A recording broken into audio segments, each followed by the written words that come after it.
Saudaraku, puji Tuhan, apa kabar? Kiranya sukacita dan damai sejahtera Kristus tetap ada pada kita. Kali ini saya ingin mengajak kita membaca dan merenungkan Injil Matius pasal 26 ayat 36 sampai 46. Demikian tertulis di dalam Injil Matius pasal 26 ayat 36. Maka sampailah Yesus Kristus bersama-sama murid-muridnya ke suatu tempat yang bernama Getsemani. Lalu ia berkata kepada murid-muridnya, "Duduklah di sini sementara aku pergi ke sana untuk berdoa." Dan ia membawa Petrus dan kedua anak Zebedius sertanya.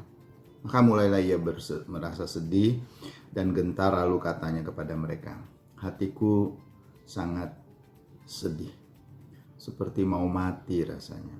Tinggallah di sini dan berjaga-jagalah dengan aku." Maka ia maju sedikit lalu sujud dan berdoa katanya, "Ya Bapakku, jikalau sekiranya mungkin, biarlah cawan ini lalu daripadaku, tetapi janganlah seperti yang kau kehendaki, melainkan seperti yang kau kehendaki." Setelah ia kembali kepada murid-muridnya itu dan mendapati mereka sedang tidur. Dan ia berkata kepada mereka, "Tidakkah kamu sanggup berjaga-jaga 1 jam dengan aku? Berjaga-jagalah dan berdoalah, supaya kamu jangan jatuh ke dalam pencobaan. Roh memang penurut, tapi daging lemah." Lalu pergilah untuk kedua kalinya Tuhan Yesus dan berdoa katanya, "Ya Bapakku, jikalau cawan ini tidak mungkin lalu, kecuali apabila aku meminumnya, jadilah kehendakmu." Dan ketika ia kembali pula, ia mendapati mereka sedang tidur, sebab mata mereka sudah berat. Ia membiarkan mereka di situ, lalu pergi dan berdoa untuk ketiga kalinya, dan mengucapkan doa yang itu juga. Sesudah itu ia datang kepada murid-muridnya dan berkata kepada mereka, "Tidurlah sekarang dan istirahatlah. Lihatlah saatnya sudah tiba, bahwa Anak Manusia diserahkan ke tangan orang-orang berdosa. Bangunlah, marilah kita pergi. Dia yang menyerahkan aku sudah dekat." Bapak, Ibu, Saudara yang dikasihi Tuhan, semakin dekat waktunya, semakin tegang pula suasananya. Paling tidak itulah yang dirasakan oleh Yesus Kristus. Sebagai anak manusia, Yesus Kristus merasa gentar. Mungkin juga bimbang. Oh ya, Yesus Kristus disebut juga sebagai anak Allah, anak Tuhan, anak Yahweh, dan juga disebut sebagai anak manusia. Nah, dalam kondisi ketika dia berdoa di Taman Getsemani, posisinya adalah sebagai anak manusia. Oleh karena itu ada ketegangan yang dirasakan, ada kengerian yang dialami, dipikirkannya. Namun tekadnya tidak surut untuk mentaati kehendak Bapanya yang di surga, untuk menuruti kehendak Tuhan Yahweh Elohim itu. Bapak, Ibu, Saudara yang dikasihi Tuhan, agar misi Tuhan terwujud tuntas dalam dirinya, Yesus Kristus mengharapkan dukungan, baik itu dari Bapanya yang di surga, yang adalah sumber kekuatan dan damai sejahtera yang sejati, juga daripada sahabatnya, yaitu para murid yang diharapkan bisa memberi semangat, spirit kepada dia, berupa dukungan doa dan moral. Oleh sebab itu ia berdoa di Taman Getsemani dan membawa ketiga murid terdekatnya, Petrus, Yohanes, dan Yakobus, untuk mendampingi dia berdoa.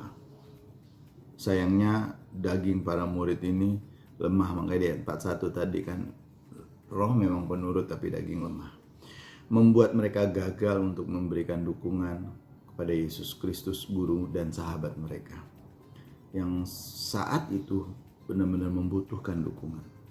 Mereka hanya bisa tertidur lelap, tanpa beban dan pergumulan seperti yang dilakukan oleh sahabat mereka dan guru mereka, yaitu Yesus Kristus.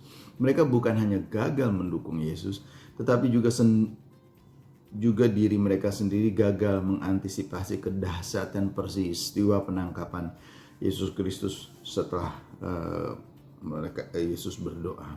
Bapak, Ibu, Saudara yang dikasihi Manusia boleh gagal memberikan dukungan, tetapi satu hal pasti dan yakini itu, Bapa kita yang di surga, Tuhan pencipta langit dan bumi itu tidak akan pernah gagal memberi damai sejahtera, sukacita, dan kekuatan kepada kita di dalam kondisi apapun, dalam keadaan terpuruk apapun. Ketika kita datang menghadap kepada Dia, memohon dan berharap kepada Bapa dengan segala pergumulan yang kita alami, kita punya, maka Tuhan, kita tahu Bapa kita yang di surga itu mempunyai rencana terindah di dalam hidup kita untuk memberikan jalan keluar. Demikianlah yang dialami oleh Yesus Kristus melalui persekutuan dengan Bapanya dan ketaatan penuh kepada kehendaknya. Yesus sungguh mengerti isi hati dan kehendak Bapanya yang di surga, bahwa memang tidak ada jalan lain. Bapak Ibu Saudara yang dikasihi, selain jalan salib, jalan ketaatan yang olehnya manusia mendapat penembusan dosa dan keselamatan. Oleh karena itu, Kristus Yesus, Juru Selamat kita, sungguh mendapatkan penghiburan dan kekuatan sehingga dapat menang atas pergumulan dan siap menghadapi jalan salib dengan mantap. Kita bersyukur ya, Yesus sebagai anak manusia, sebagai utusan yang dikirim Bapa ke dalam dunia untuk hidup di dalam ketaatan pada kehendak Bapanya, hidup di dalam ketaatan dan kesetiaan kepada perintah-perintah Bapanya dan rencana Bapanya, apapun itu harganya. Hendaklah demikian bagi kita semua. Biarlah kita bersama-sama belajar untuk taat mutlak kepada Bapa kita. Biarlah kita menjadi orang-orang Kristen fanatik, menjadi orang-orang Kristen radikal terhadap perkataan dan pengajaran Tuhan Yesus. Bukan pengajaran orang lain, bukan teori-teori orang lain, tapi lebih kepada ajaran dan perkataan Kristus. Ketika kita menaati ini dan mengalami pergumulan, ada kekuatan, ada damai sejahtera, ada sukacita yang akan mengalir di dalam diri kita. Bukankah Roh Kudus itu yang diberikan Tuhan kepada kita? Oleh karena itu, bersyukurlah kepada Bapa kita yang di surga, bersyukurlah kepada Tuhan Yesus, karena Dia melepas kehendak dirinya sendiri untuk mentaati kehendak Bapaknya, sehingga hari ini saudara dan saya boleh beroleh keselamatan. Sehingga pada masa-masa seperti ini kita boleh bersama-sama merenungkan kesetiaan Yesus Kristus kepada kehendak dan perintah Bapaknya.